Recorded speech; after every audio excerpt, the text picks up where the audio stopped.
Or we're just as we get, before we go, we live stream, almost there.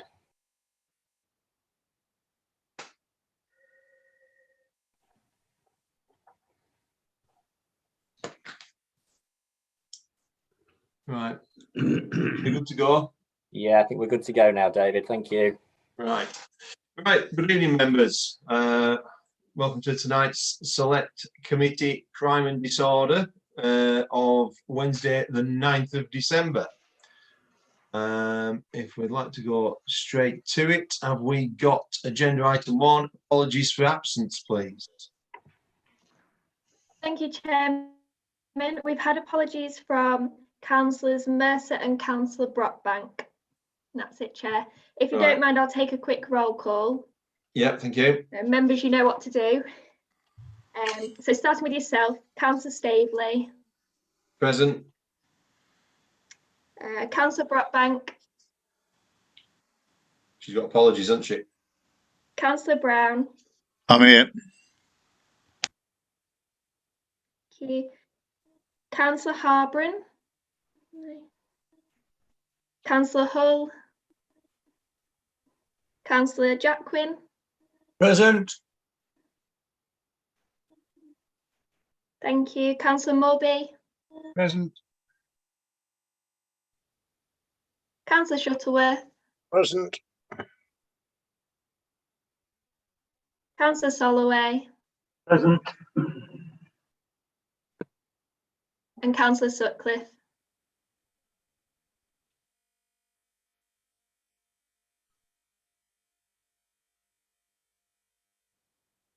Forgot I was muted. I'm here, Hannah. Thank you very much. And that's Thank it, you. Chairman. Thank you. Thank you, Anna. I do know that Councillor Sutcliffe has given advance notice that we'll need to leave at 7:30. I believe that's correct, isn't it, Al? That's what I need to do, yes, thank you. Unless we can keep him entertained, he's going. So we'll do our best. Don't rush on my account. Oh, no, yeah, it's on my account.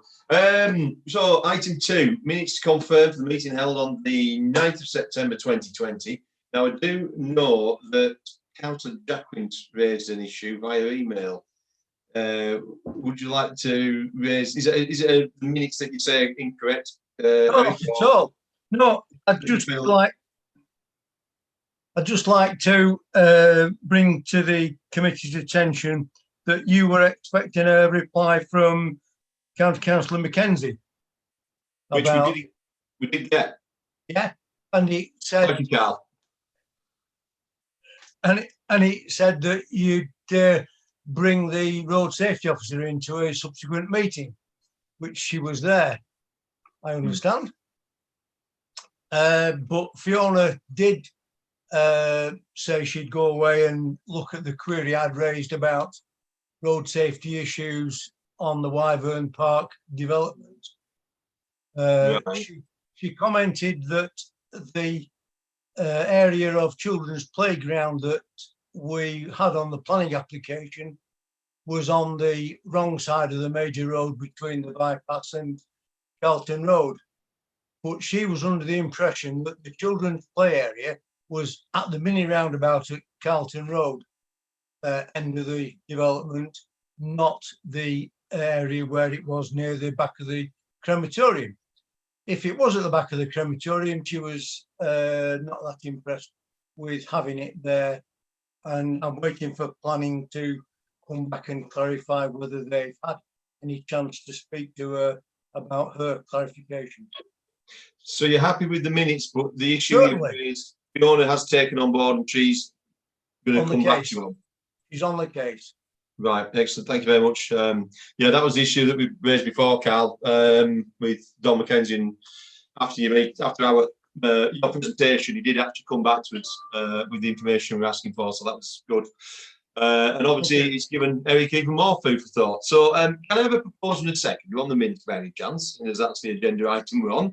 I've got Councillor Soloway, Councillor Brown, proposal and seconder. All those in favour? Do we take a roll call for this, Hannah? Or are we just going to say hands in the air? I think hands in the air is sufficient for the minutes item. Yeah, I think I've seen quite a few, so I'm taking that as unanimous. Thank you very much. Item 3, public participation. Have we got any members of the public who would wish to address the committee? No, I'm not aware of any members of the public attending the meeting tonight. Excellent. Right, item 4, declarations of interest, members. Has anybody got an interest they'd like to declare on tonight's agenda? I'm not seeing any virtual hands, so I'm taking that as a no. Thank you very much indeed.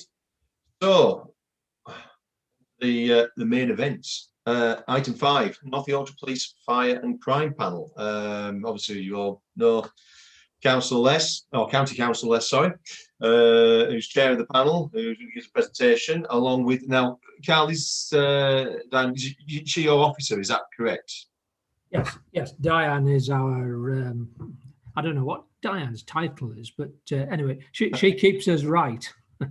Right, excellent. So, adjudicator, that'll do.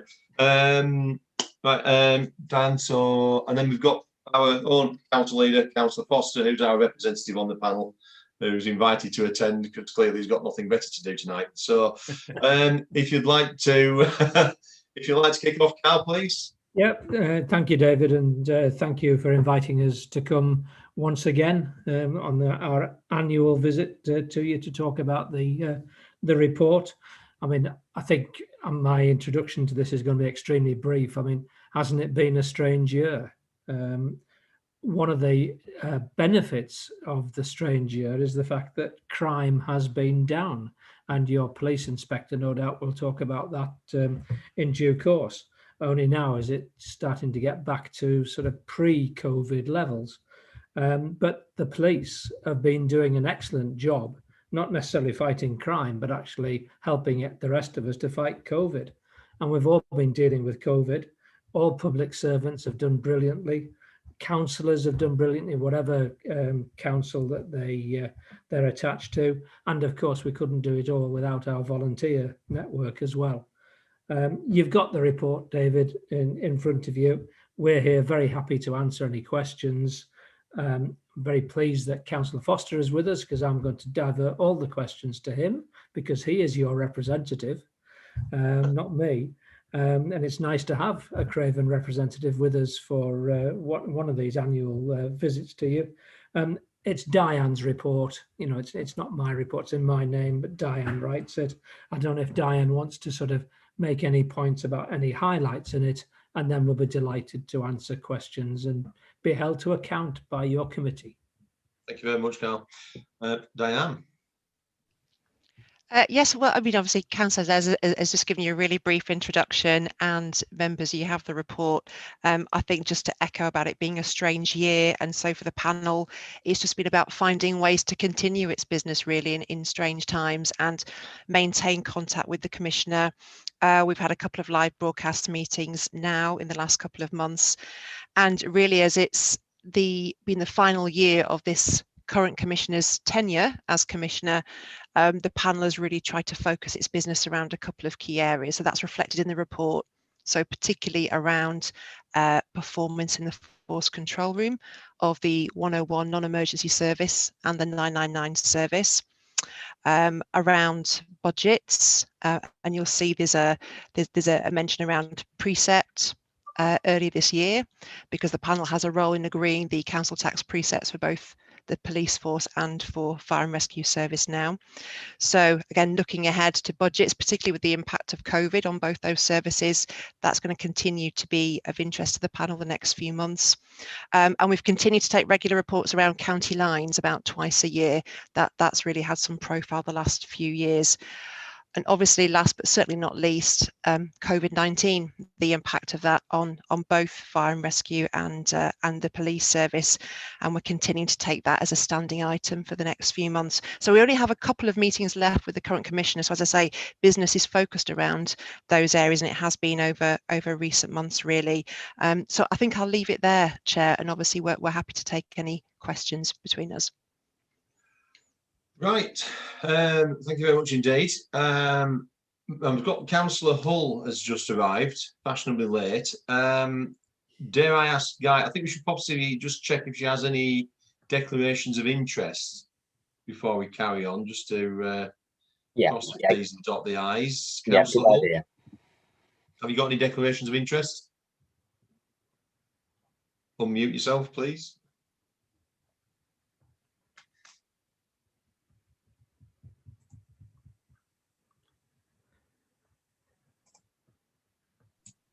Right. Yeah. Oh, you've muted yourself again. Wendy, you've muted yourself. All right. Right now? Yep, that's it. That's it. Don't touch anything else. Many apologies. I have no declarations of interest, and I'm sorry to disrupt your meeting, Chairman. No. I just wanted to just make sure everything sorted out. Right. So, members, any questions, please? I can see a virtual hand from Councillor Brown, so I'll kick off with you, sir. Well, a couple of questions there, mate. First is, I mean, very pleasing, isn't it, that crime's down, and that part of the reason for that is violent people are off the streets. But violent people being off the streets means that they're at home, and domestic violence becomes an issue. And I wondered what your experience had been of the increase in domestic violence that's reported in other areas, and what tactics had been used, and how you've coped with that. I think you'll be aware of the reason why this time of year, after the death in the supermarket in my ward 3 years ago, it's a timely issue to raise.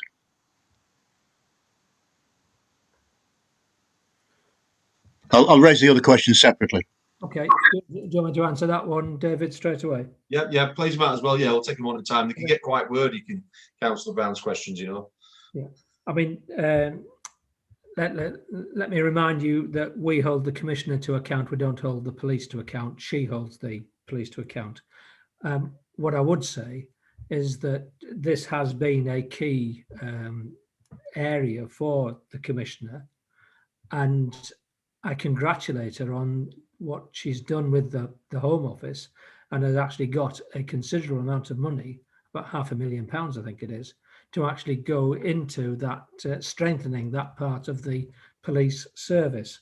So Councillor Brown is right, and you know, your inspector's probably a better place to talk about the local area than I am, but we do know that domestic abuse, domestic violence has been increasing in the time of the pandemic. The lockdown procedures has not done any favours for family groups where there's that proneness to domestic violence.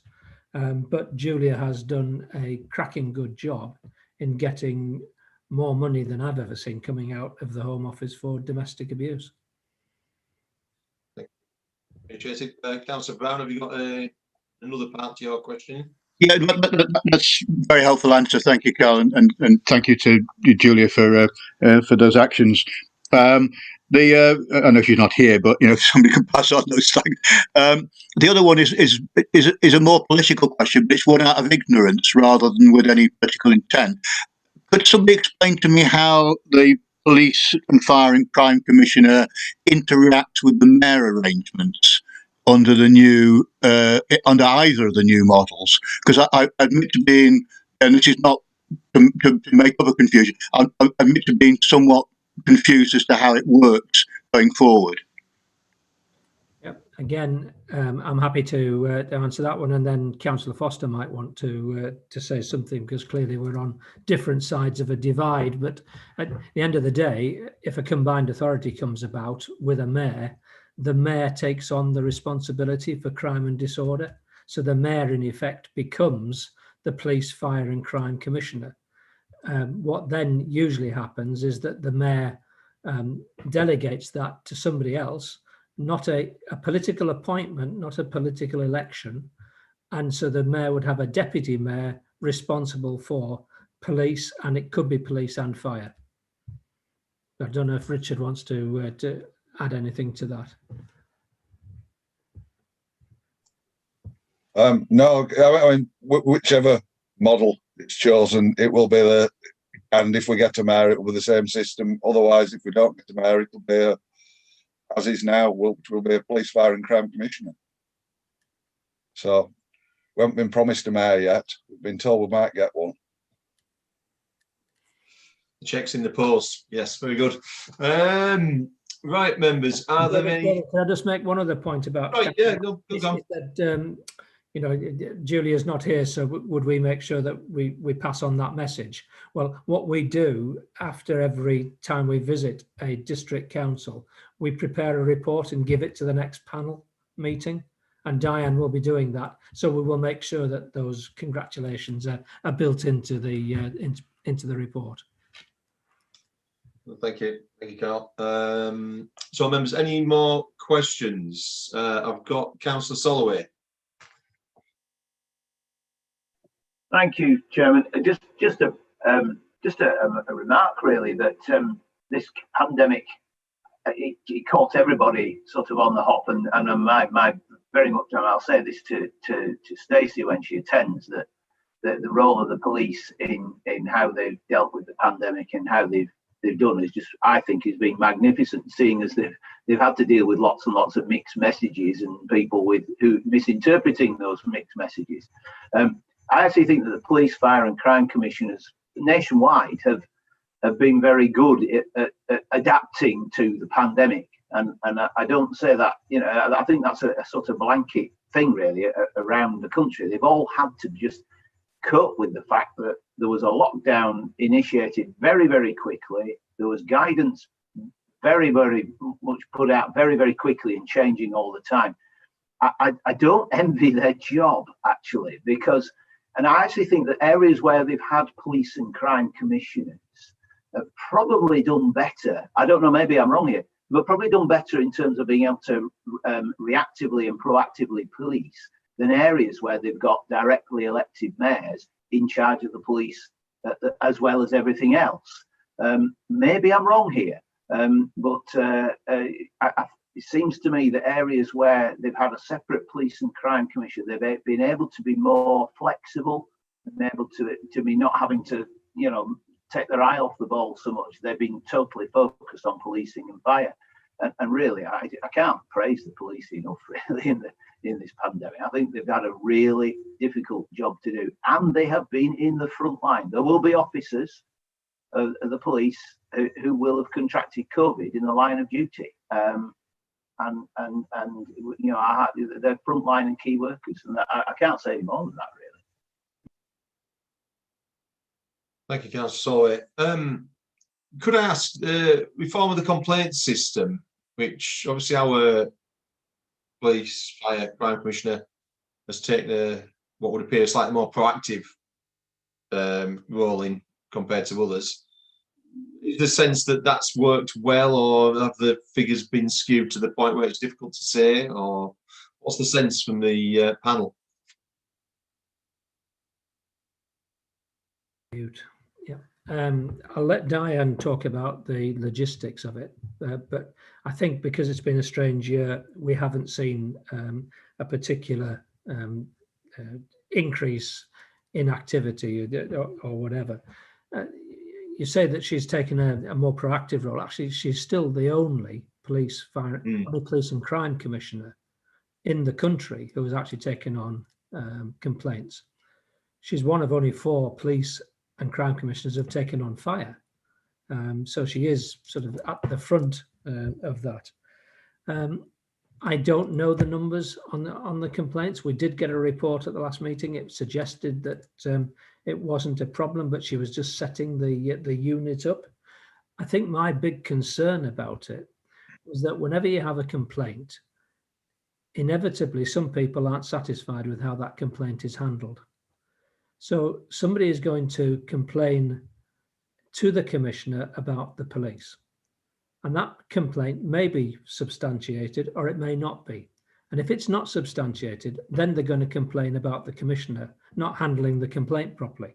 And then the panel, I mean, we have had a number of complaints about the commissioner in the 6-8 years that we've been doing the panel.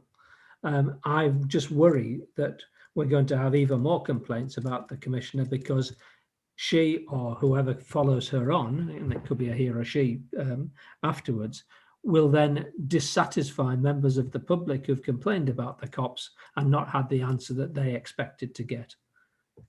So, but Diane might want to comment on sort of if she's picked up on the numbers, but the unit still isn't completely set up yet. I mean, they've recruited, and they're working on it. Thank you, Diane. Yes, thank you, Chair. I mean, there is a short piece about this in the report, obviously, but yes, effectively, since about March of this year, there's been a small, by which I mean about 4 officers strong, team within the Commissioner's office, which has taken responsibility probably for the majority of complaints made about the police force. They had obviously had a kind of projected level of demand and a projected level of what they could, as they call, service recover, so kind of see through to resolution. The report that came to panel a couple of months ago suggested that the demand, if you like, on that complaints team had far outweighed and any anticipated demand, any forecasting. But when you're asking, you know, is that working well? Actually, in a large part, that has been post-pandemic, and the service levels that team are dealing with, that was really almost gone through the roof, I would say. A lot of that has been people ringing in, not understanding or having a complaint about changes in restrictions and queries. I should say as well, on a positive, there seems to have been a rise in compliments about the police force as well. And I think it's perhaps not something that's been so well recorded previously in systems used. So I think it is too early to say. The team were undertaking a gateway review on the reforms and the impact of it in the last month or so, and we have asked the Commissioner if a report can come back to panel next year. Obviously, once we're getting out of COVID, in a post-COVID phase, getting more routine complaints and then being able to understand the impact. But just looking at the report itself, I just wanted to pick out on paragraph 9.3, since March 2020, so this was as at October, about middle of October this year, they managed to service recover about 87% of all cases. So that means there are far fewer complaints once they've dealt with them, then needing to go on to the professional standards department at the police, which is still dealing with the more serious complaints, for example, about individual police officers. They won't be dealt with through the Commissioner's team. So that is a really high level of service recovery. But yes, to a degree, some of the levels will be skewed by dealing with a huge volume of business that has been purely about COVID, rather than, you know, about other sort of policing issues that they deal with in normal times. So yes, perhaps a bit early, and we'll certainly be taking a report next year. Just in terms of Councillor Leslie's comment about impact on the panel, I'm in the process of tightening up, speaking to other panels as well, tightening up our complaints policy and procedures, and making it clear really for the public that the panel isn't an avenue open to them if they're not satisfied with the way that the Commissioner's dealt with their complaint. But it's a difficulty. It's really just a communications issue, and people understanding that obviously once it's been through that team, they can ask for an appeal from the Commissioner if they're not happy with the outcome of the complaint, but the panel has no remit because we can only look at the Commissioner's own conduct. So it's just communicating that really, which is always difficult for people to grasp for a little while. So I think I'll leave it there, but obviously happy to take any further questions on that. Right. That's okay. I mean, obviously it seems a small detail, but it's one of those things that can not always wear well with the public. The idea that you're sort of checking your own homework, so to speak, because you know that perception that the Police Crime Commissioner is just part of the machinery of the police.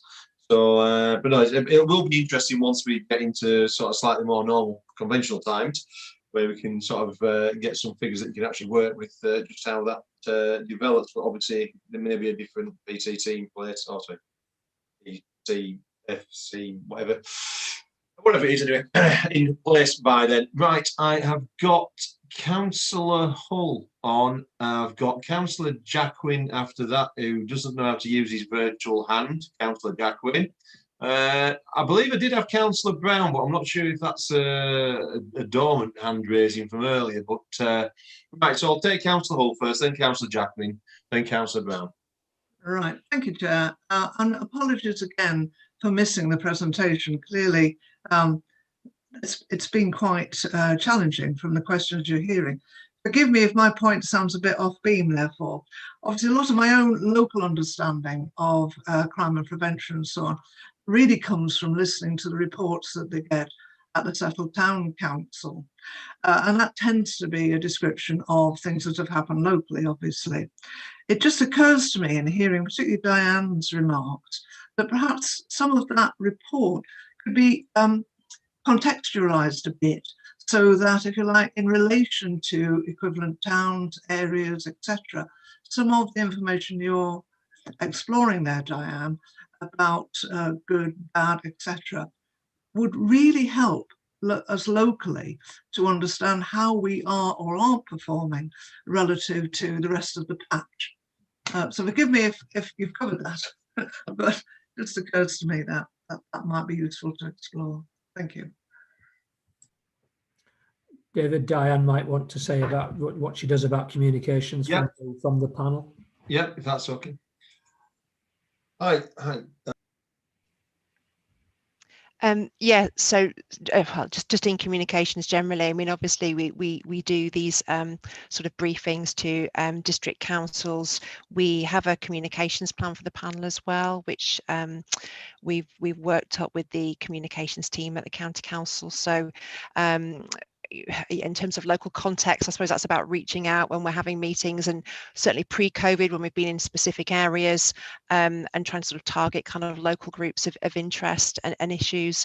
I mean, obviously any kind of local flavour that members feel that we can bring, or any issues locally, we're happy to pass those through to the Commissioner as well through our meetings.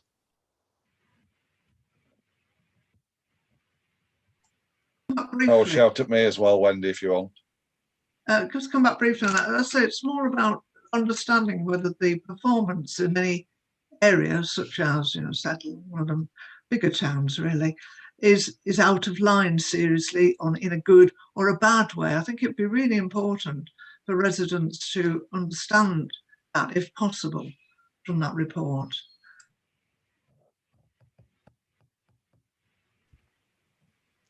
Sorry, do you want me to, shall I come in, Chair? Yeah. Sorry, yes, please. I think that's probably information that would need to be filtered through the police force locally. And I don't know, I understand you're having there's an inspector here to provide a report to you after our item tonight. I mean, we do through the panel that there's a lot of information that comes through in terms of performance monitoring and sort of performance dashboard. For the panel, it wouldn't typically be drilling down to a particularly local level, because really you're trying to look at sort of trends in terms of performance. Sometimes there are area specific things that come up. So for example, an area that the panel's had an interest in the last couple of years has been around stop and search. So there's been particular sort of area specific problems around stop and search.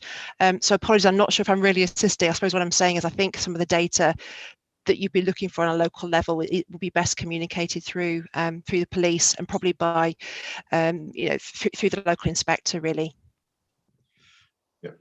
Thank you. Sorry about that. I was just a little bit distracted. I was trying to get our Stacey onto the. She's struggling to get into the meeting. Right. So have we got Councillor? Actually, I've got Steve Breen's got his virtual hand up, even though we can't see him. There you are. There we go. There we go. Now, if it's in order with yourself, Chair, I can answer Councillor Hull's question there with a little graphic if I can accurately share it. Is that okay with yourself, sir? Yeah, feel free. I mean, it would be termed as showing off, like screen sharing, but fair play. I know the host has disabled screen sharing, it says. So, Guy? Yeah, if you try again now. Try again now, Steve. Right, okie dokie, let's see. Right, share my entire screen. Right, no, it's playing silly monkeys with me, afraid. I don't think I'm going to be able to get that up. Let me just try one more time. Right there. Right, can people see that? Yes. Right, okay, so it's just we're talking in terms of what sort of numbers people are getting. This is going back over the last 3 years. It just shows where the majority of our work is generated by or from. So Skipton West being the most, Skipton North and Skipton South shortly behind, then Glusman and Crossing Hills, Cross Hills, and Settle and Ribble Banks is down at about was it 1, 2, 3, 4, 6th place in terms of general incidents that are happening. It doesn't give you any flavour of what all those things are. But over the last 3 years, that's how many crimes settle in the area have had, and you can see that where that sits in with all the other wards. Does that make sense? Yeah. Okay, so I'll stop sharing that and there, and we're back in the order room. Was that helpful? Yeah, thank you very much indeed. I think that shows that settling Ribble Banks is clearly the place to live. Right, so Councillor Jacquin, I've got you next. If you'd like to unmute yourself, please. You are unmuted. Right. Now, sorted. Diane's report mentioned looking ahead to 2021 on paragraph 10. Do we know, or does anybody yet know, whether election will be held in May 2021, and even if there'll be a single constabulary for the whole authority subsequently? And is Diane the best person to ask about the Police and Fire and Crime Commissioner's Road Safety Projects initiative earlier in the year?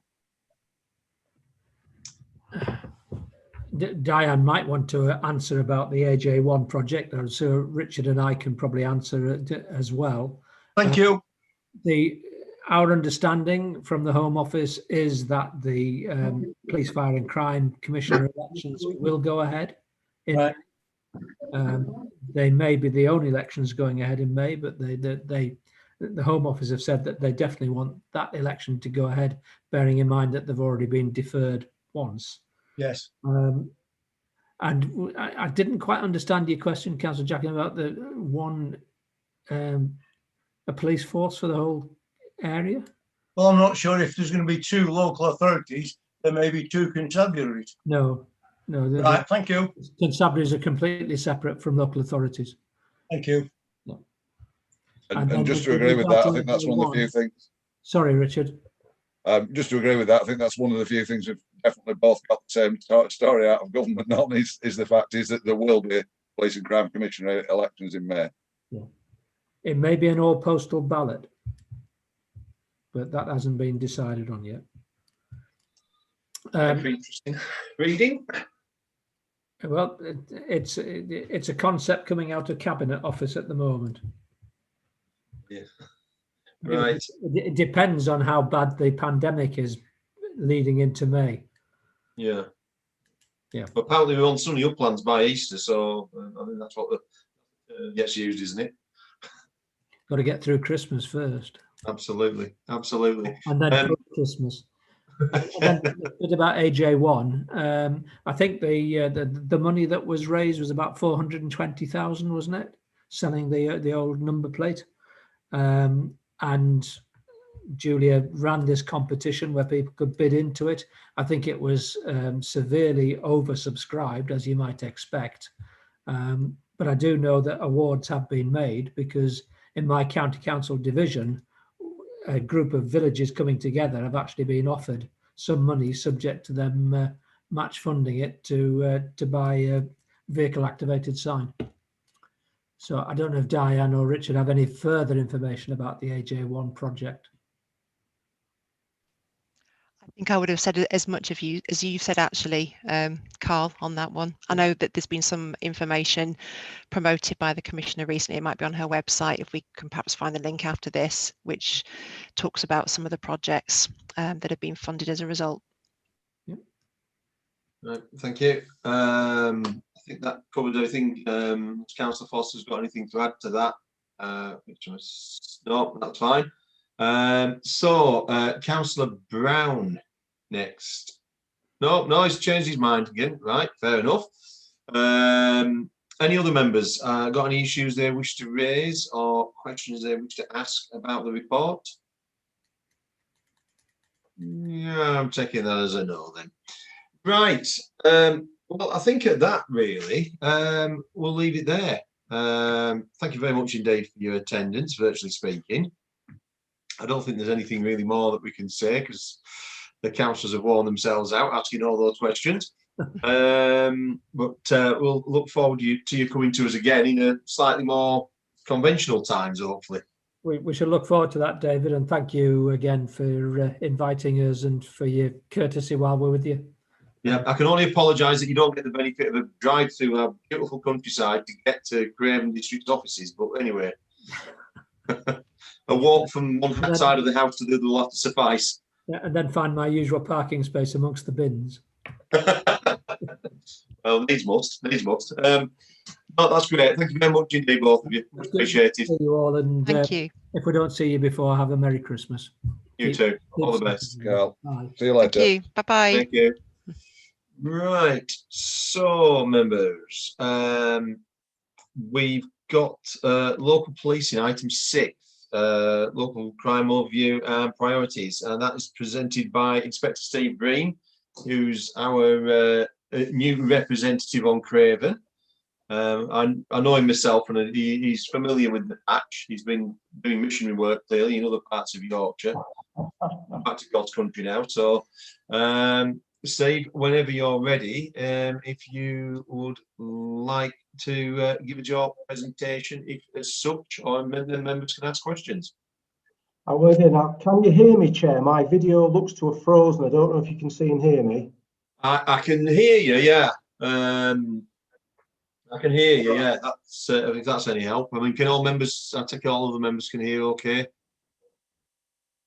Yeah. I'll see if. All right. Okay. There we go. There you are. Caught up. There we are. I think it was stuck in the internet pipe somewhere, wasn't it? Yeah. So, thank you for the introduction, Chair. Lorraine, my predecessor, has written the report, so it's her report rather than mine, but we can make mention of that. And if it's in order with yourself, sir, I'll give a quick introduction to who I am and what I'm about, and then a general talk about some of the issues that have been challenging us over recent months. Thank you. That's great. Thank you. Right, thank you. Right, I started at Craven in 1992. And I've worked here on and off throughout my career. What's tended to happen is I've done a spell here, gone away elsewhere in the force, and then got promoted back here. And then with the allure of gold and exciting things, I've ended up elsewhere in the force. And I ended up over the last couple of years doing a Harrogate outer beat that's got some similarities with Craven in that it's huge. It's more than 400 odd square miles. With some fairly challenging distances between sparse outposts of population. So some similarities there. I moved house back over here 2 years ago, and I've been angling to get back over here work-wise as well for the last year, and that move happened 2 weeks ago. So I am very, very happy to be here in a job that I asked for. You will have the curse or the pleasure of me for 18 months. Before I turn my boots in, and we'll look for employment somewhere new. So you'll get 18 months of my best. I've got a broad and fairly deep foundation in all sorts of policing, but the calling has always been back over this way. This is where my kids were born. This is where I own my first house, and it's where I tend to spend most of my time on the days off as well. So yeah, glad to be here, and there's a few familiar faces have been in the meeting this evening. So yeah, very glad to be here, and thank you for the warmth and the positivity I've heard so far. It's been great. So yeah, it's been an interesting year. COVID has overshadowed all of it, and had some unusual results for us. When it first hit in March. The first we knew about it was when we were watching the news as well, and so it's remained with all the changes through lockdown measures and tiers and so on. The first we get to hear about it is when we watch the news at the same time as everybody else. So we have a wee bit of catching up to have to quickly assimilate that information, work out what it means for us and work out what we're going to do about it. Now, at the very beginning of COVID, we actually had the unusual outcome that we ended up awash with cops because demand dropped as everyone really into the spirit of the lockdown stayed at home. Also, many of the officers who had holidays booked and annual leave booked and so on had nowhere to go for some, so they cancelled the leave. So we suddenly ended up with more officers and fewer incidents to deal with, which was a very comfortable position to be in, actually. As time has gone on, the demand has virtually risen back to where it was. We too are frontline public servants, so we've had to be very careful about wearing PPE, about wearing masks, and there are some situations where we would love to socially distance, but we simply have to lay hands on people to place them in the van and get them to custody or to separate warring factions, and that causes some stress to the officers. And there are those in society who like to deliberately cough towards people, who like to deliberately spit towards people. We've seen a fair bit of that. We have managed to keep our staff losses very low.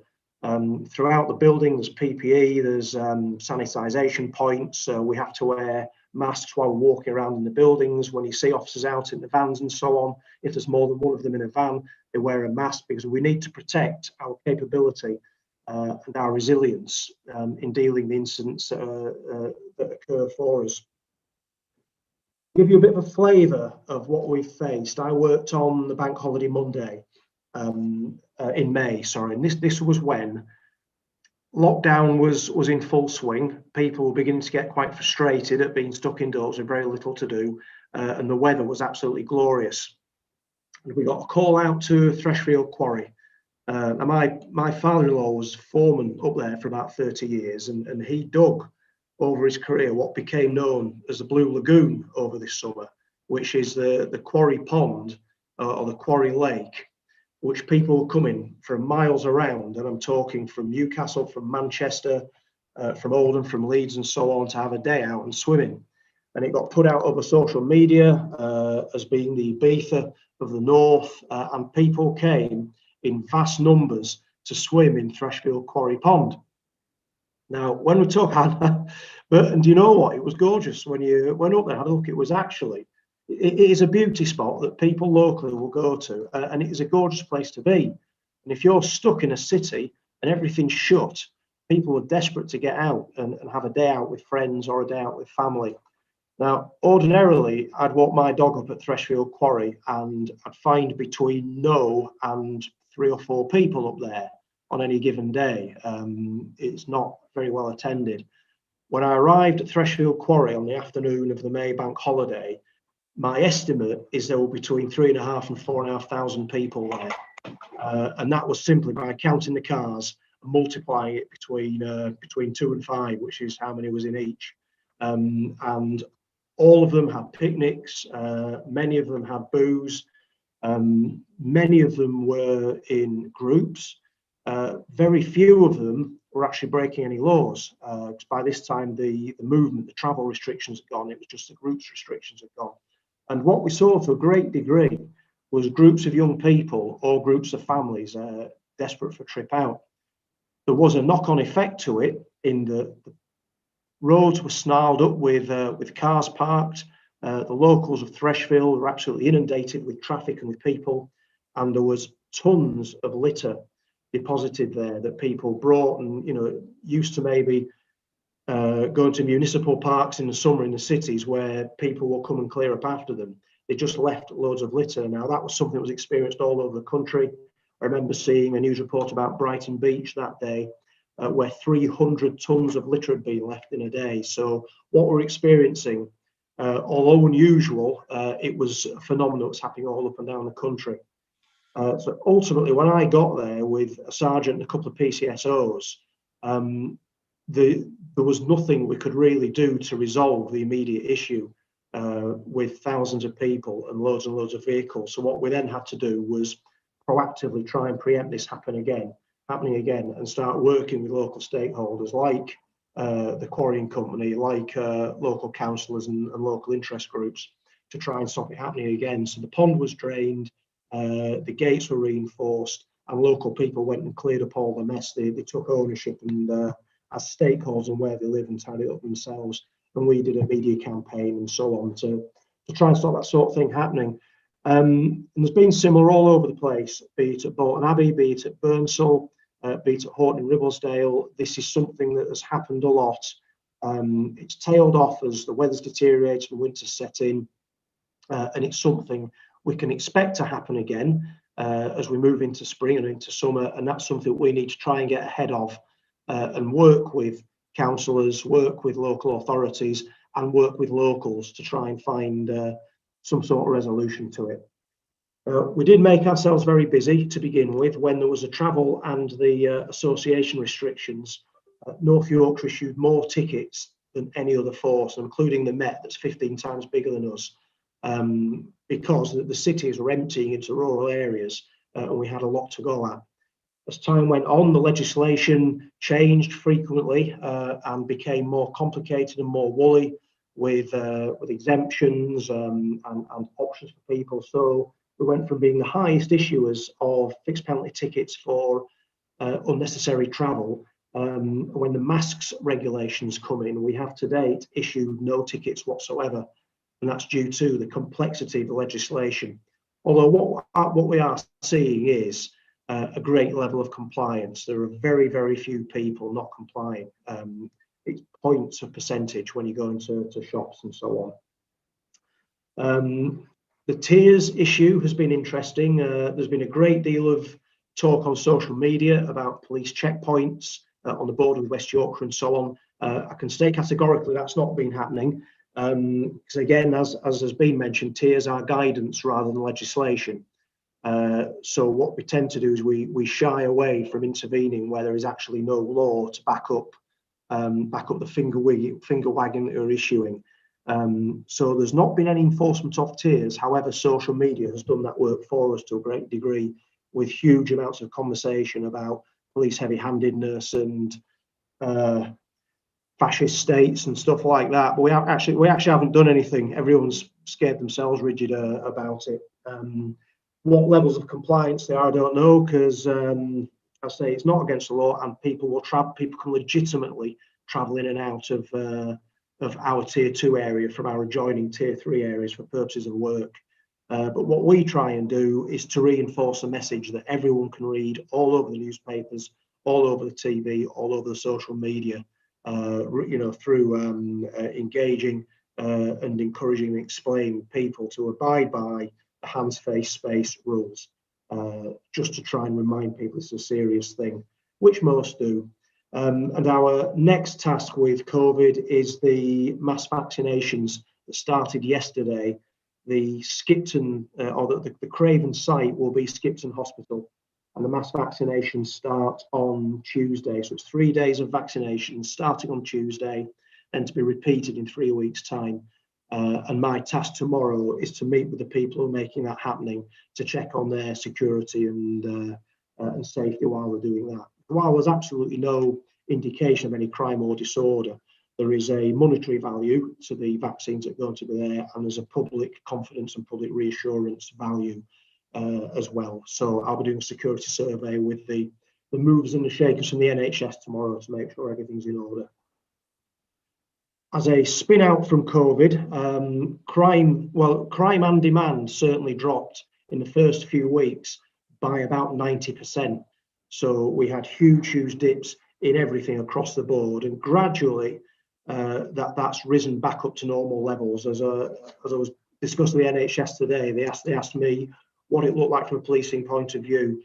It looks like there's nothing happening from a policing, but it looks like there isn't a national and worldwide pandemic in policing terms. Road traffic volumes are the same, our general incidents are the same. So that's why we desperately need to protect our workforce. We've lost a few people. Well, we've lost people for periods who have actually fallen ill with the virus itself. We've had to lose people through shielding. Lots of police people are married to people in the NHS who are highly vulnerable to getting it. So if a police wife or husband or son or daughter tests positive, then whoever lives in that household has to self-isolate as well for a period of 14 days. So we've lost people for periods while they've been self-isolating, but as best we can, we get them working from home, doing things like statement taking online and missing persons inquiries and bits of investigation. So we keep them occupied, but the main drive there is to keep the boots on the street. Say crime has dropped. I'm always into we are the Crime and Disorder Committee, and the leaning is always towards crime, but crime is only about a quarter or a fifth of what we deal with. And if I can just try and share another screen again, need to make sure I get the right one.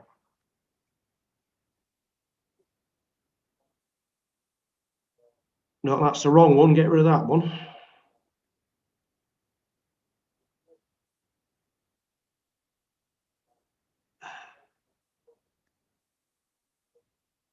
Sorry, I'm being. Don't worry, Steve. You're doing a lot better than I would be doing with screen sharing. So it's fine. Yeah.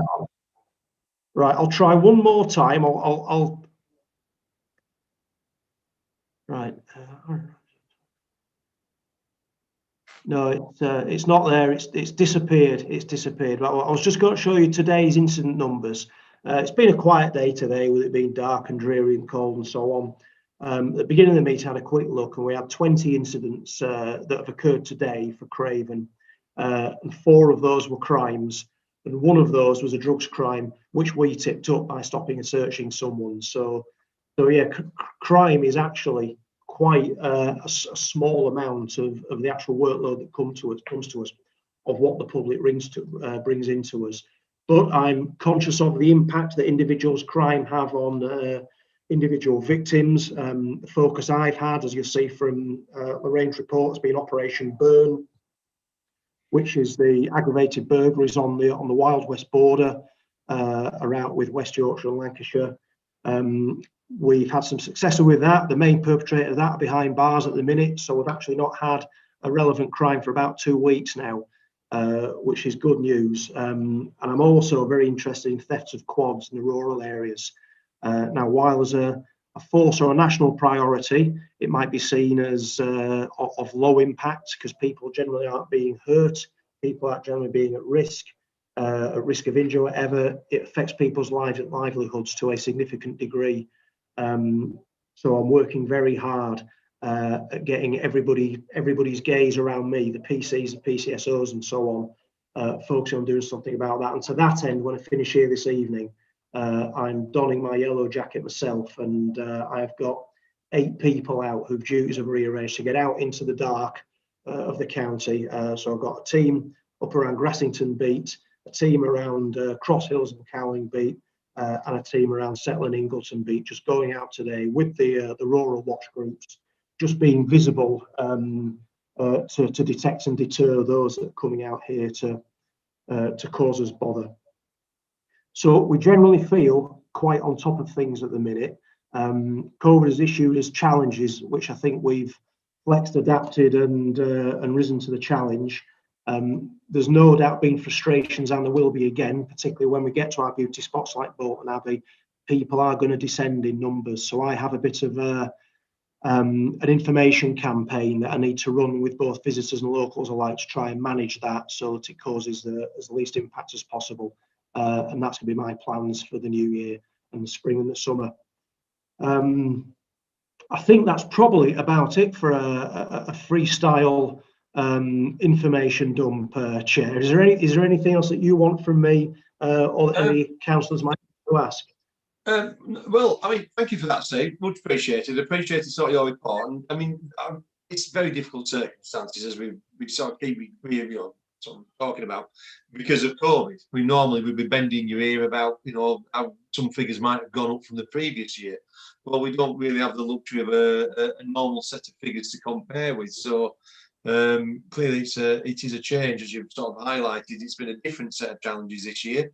After various bodies across North Yorkshire spending millions of pounds trying to attract visitors to the Dales, we've just spending an awful lot of time trying to discourage visitors coming to the Dales for all the wrong reasons. But anyway, I've got the leader of the council with us, Councillor Foster, who's she's very much in the middle of all this maelstrom that went on with Beether cum Grassington.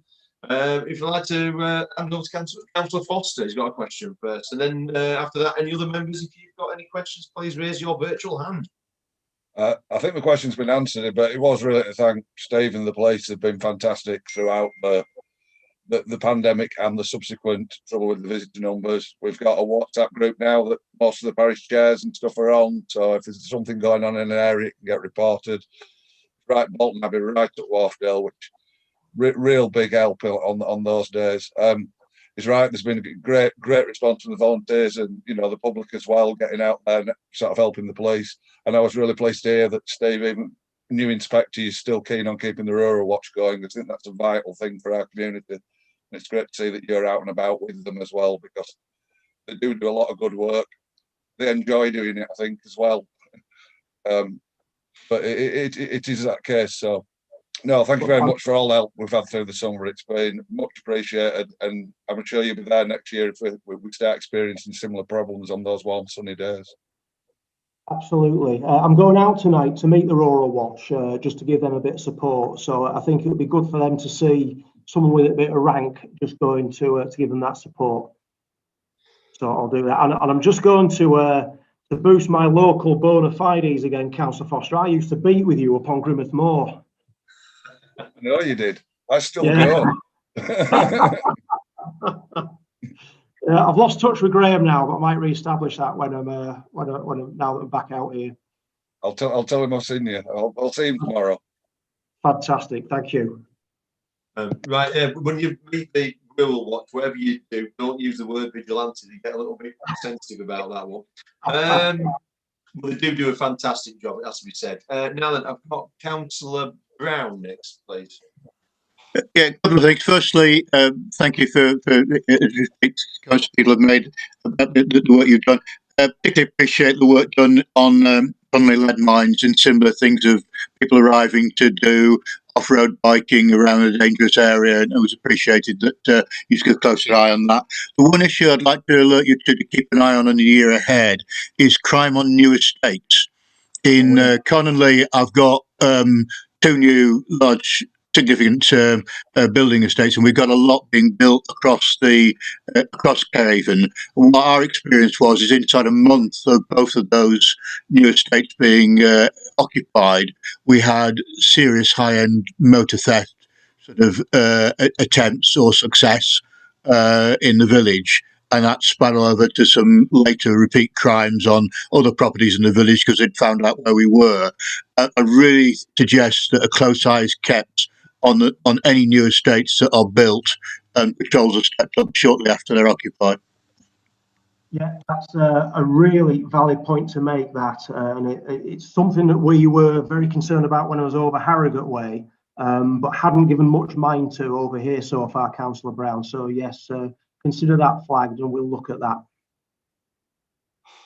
Thank you. Thank you. I think Councillor Foster's wanting to leave shortly, as I believe Councillor Sutcliffe might be, so don't take it personally, Steve. They've just got a better offer, I would say.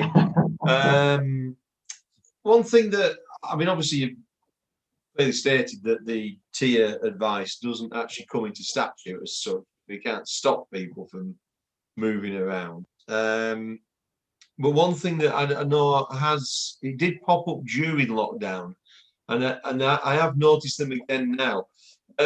New age travellers, or what? Not new age travellers. Travelling community. I don't know what the correct, politically correct phrase we use, but sorry, not new age travellers. That's a different thing altogether. Sorry, travellers coming into the area.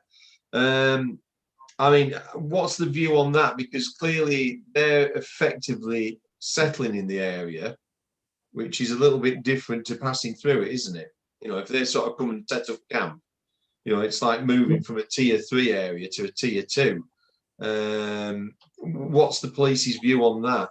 Yeah, I know Councillor Morby's ward, I think there's some turned up in his area just recently.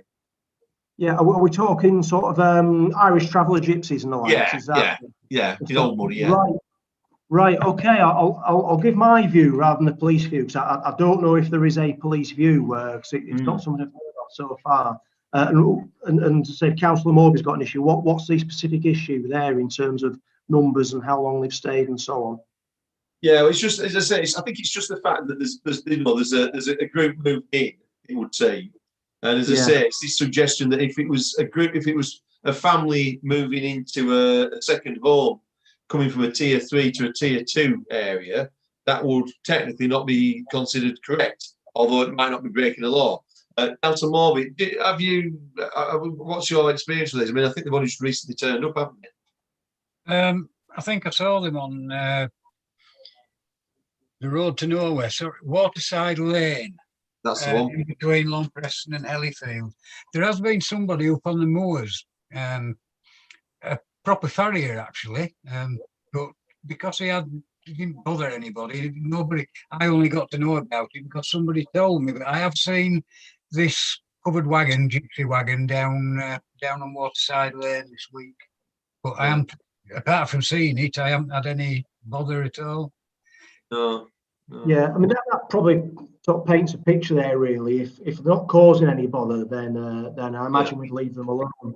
Because the issue with them is that caravan is their home, isn't it? It just happens to be mobile. And the second home thing has been an issue of some tension, even though that has now become delegislated for as well. But yeah, that's caused some tensions as well. Yeah, I think rather than being an issue the police are aware of, that's a specific case there. We'll keep an eye on that. If there's any issues, if people give us a ring, either drop me an email or report an issue on 101. But I think we've just got small numbers of gypsy travellers travelling through. Then that is their home, albeit they are prone to move around. Right. I've got Stacey to come in. I think that's right, Stacey. Finally, I managed to log on using Shane's phone, so apologies for that. I tried my best. Yeah, it was just, well, two things really. Firstly, Steve, myself and Lorraine did a bit of work with Gargrave Parish Council over the summer, actually, to the point where Craven District Council are reviewing their traveller policy next year, because it's done on a 3-year cycle, and 2021 we'll see that reviewed to add in things about COVID, etc. So yeah, we've worked specifically with Gargrave because I know the ones that were sort of coming to Gargrave for their jollies, so to speak, were back again this summer. And then secondly, just generally, I think the second home issue isn't obviously unique to the traveller community. I think when I went to do marshalling up at Settle, and I saw you that day, David, a couple of weeks ago, the issue from Settle Town Council was very much that generally people with second homes coming from higher tier areas was generally an issue, not necessarily now, but certainly over the summer. So it is something we can look at, and we can do that through the hub as well, Steve. So yeah, of interest, that Public Fair was cancelled for the first time in about 200 years last year, and that quelled a lot of movement. It might be back on again next year, and they do tend to stay in the same places year on year. So yeah, we'll talk more about that, Stacey. Yeah, that's absolutely fine. You have to do something about all those shoe boxes on top of your wardrobe, Stacey. Oh, I know. This is the ground. If I move my camera, you'll see all the Christmas presents stacked up. So yeah, apologies. on this, I don't know how to blur it. So don't worry about it. I'm sure nobody will mind. Although I don't want to see the Christmas present just yet, Stacey. Thanks. Right, members, have we got any other questions or comments, please? I'm underwhelmed. Thank you very much. So I think that Councillor Morby, like to bring yourself in. Just a quick one. Where I live at Long Preston, I do see that the police camera van is there quite often, but since this COVID situation and not as much traffic being on the road from the start, the traffic speed did increase, and unfortunately it's not decreasing, and they're whizzing through here again like idiots they are. And it's not just cars, it's wagons and everything. But what the answer is, I don't know, but I just thought I'd inform you of it. Yeah, I'll stick my head around the door of the safety camera vans tomorrow and just remind them about Long Preston. Okay, thank you. No worries. The unfortunate thing is, of course, as soon as the camera van's there, the drivers get on the CBs and the lights start flashing, and it's absolutely marvellous because everything goes at 30 miles an hour and it looks like they're stopped. It's a resource in and of itself, isn't it? But for what it's worth as well, Steve, and also Councillor Morby, I visited Long Preston. Councillor Morby will know who I'm talking about, to do some home visits to a lady that I've been working with for some time, and her road is off the main road, and trying to get back onto that main road, certainly at the level crossing, is an absolute nightmare because nobody slows down to let you out, so you can be stuck there at 10 minutes at a time. So it is particularly bad. So I would just concur what he's saying, really. It does appear that people just don't slow down through the village. Well, I wouldn't worry about it at the moment because there's 4-way traffic lights in the centre of the village. It's more like a car park than a main road, so I wouldn't worry too much about speeding at this moment in time. But yes, unfortunately, the corner out front of my house, they're using it as a rat room now. So. Yeah, I wouldn't do that, Chris, honest. Anyway, yeah, so I think at that, Steve, I think we'll call it a draw. Thank you very much indeed. Good to see you again. Likewise. Glad to see that we're going to be continued good service from the police in terms of our representation at Craven, because obviously, you know, we do like to keep a close relationship with yourselves, and obviously Stacey is part of that process. So, yeah, very good indeed. Thank you very much. Thank you. That's been a really useful meeting. Thank you all. And we'll see you in 6 months-ish, thereabouts, I think. That's what we'll look at. We'll speak before then, Chair. I'll drop you an email and just about what you'd like in the report, because I can probably give you a little bit more than you've had in the past. It might be useful for your members.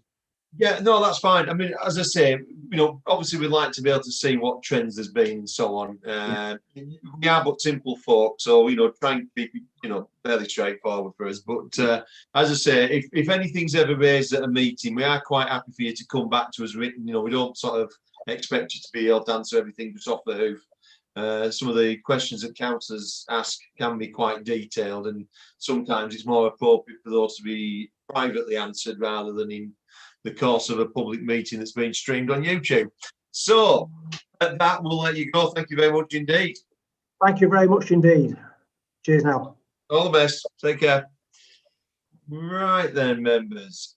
So through the miracle of technology and Shane's mobile phone, we have item 7, community safety partnerships. Our community safety officer, Stacey. Thank you, Chair.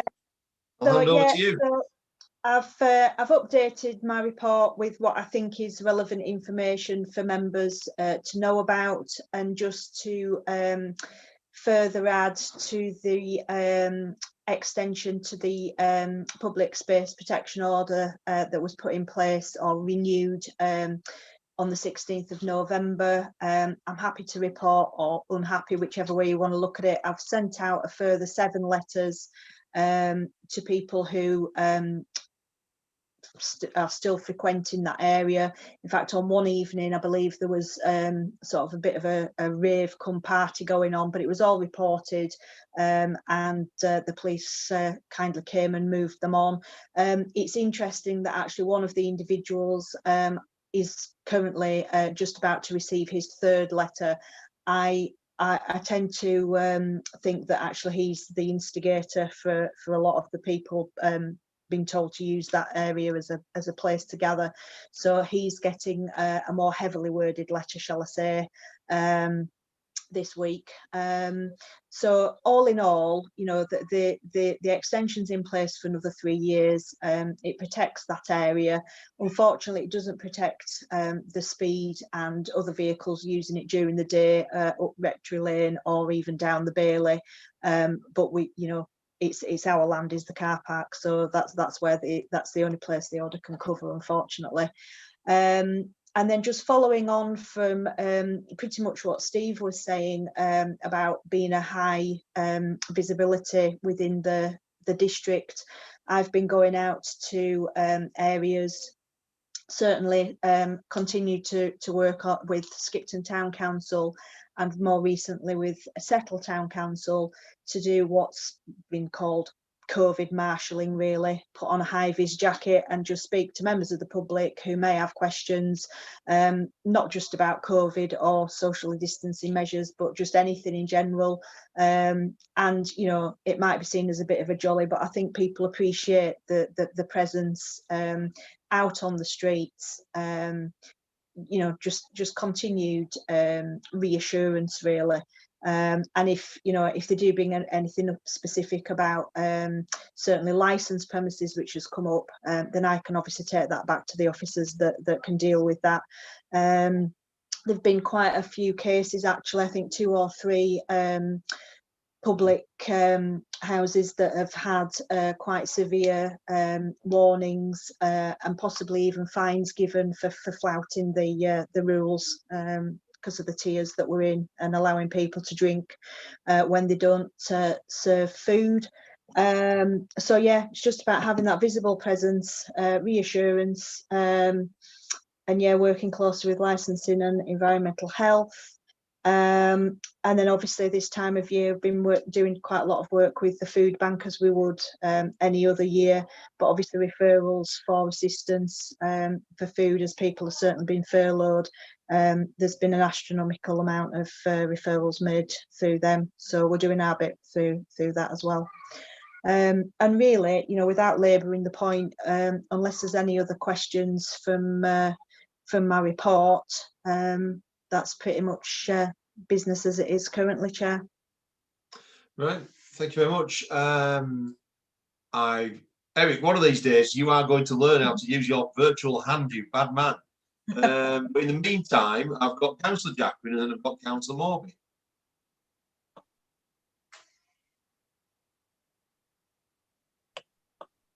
I'm trying to unmute and failing, obviously. No, you had it there. We heard you. There you go. Thank you. Stacey, would the total lighting of High Street car park assist in your public spaces protection order? Well, I have seen your emails, Eric, and actually I think, yeah, very useful. You've done a great job of numbering them all and No, that was Rachel's oh, was that the other one? numbering. Right, okay. Right. But yeah, absolutely. Even if it's just the fact that our the gentleman that rings in very regularly with new number plates to report or films them raving, yeah, at least we can see them if the lights are on. So yeah, absolutely, it was useful. Thank you. I'm just waiting for Rachel to get back to county street lighting to put the 10 or so bulbs back in. Well, apart from anything else, Eric, you know that we still get, you know, that there are still residents that walk through that car park anyway, and it just makes it safer for them, doesn't it? Because there's nothing worse than walking around and you can't see where you're going. So yeah, any absolutely. pressure you can put on property management would be helpful. Yeah, I will. I'll be having a word with Darren. So thank you. Hopefully, we'll get that sorted. Thanks. Thanks, Chairman. Well, thank you, Councillor Jacqueline. Learn how to use your virtual hand. Keep telling you. Right, Councillor Morby, who did use his virtual hand. Thank you very much. Would you like to unmute yourself? Hi, Stacey. It's back up to the road. I should have mentioned it, but I forgot when Steve was there. But you're part of 95 Alive, so I'll mention it to you. As you are aware, there's several issues regarding Long Preston and the A65. One of them is a big one, which is where the road goes off on the goes down the A682 to Gisborne. We had one fatal accident there a few years ago with a motorcyclist at the Arms Houses on the bridge, on the hospital bridge. A lady reported to me another bad accident, although luckily it wasn't fatal, and the police are aware of it. But that was somebody coming up the hill from Long Preston, way above the 30-mile-an-hour speed limit, using his mobile phone, looked up, woof, car stopped there. And this lady had stopped the car right on the top of the bridge so that anything coming up, she was in full view. And luckily, he took to the wall.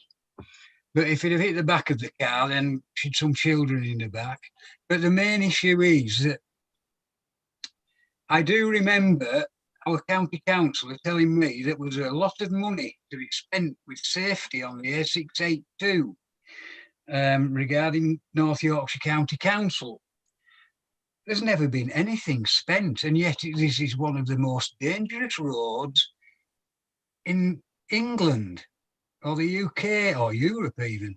And I just lose a bit of confidence when nothing gets done, and I do know there's all that money that was made available. So I wonder if you could do anything through 95 Alive to maybe do something with that.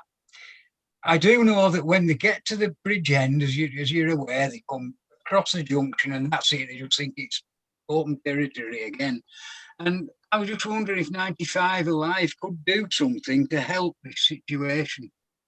Well, quite timely, Councillor Morby. I mean, 95 Alive is was very much a county council initiative, and my only dealings with them were through, you know, when parish councils put in requests for the speed monitoring equipment that the fire service put out, and I know when posts were cut and we ended up just with Fiona Ansell, who came to at this meeting about two meetings ago.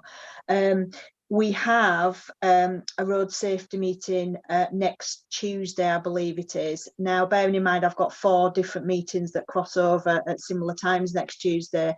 I will inevitably, if I can't actually join that meeting, because I'll be honest, I haven't been to the last 2 or 3, and it looks like I'm going to miss this one, but I will certainly email Bev Short at Skipton Fire Station and make sure that this is put on as an agenda item for discussion.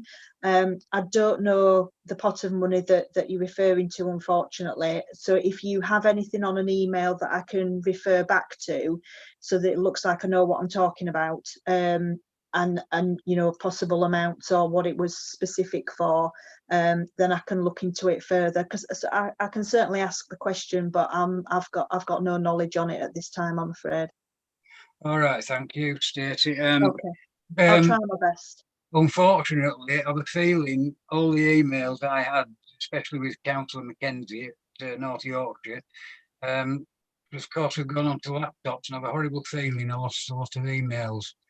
Okay, well, don't worry too much. I'll like I say, I'll put it on as an agenda item or under any other business probably at this late stage. But you know, and then even if Fiona doesn't attend that meeting, because I'll be honest, I don't know if she still has the time to come.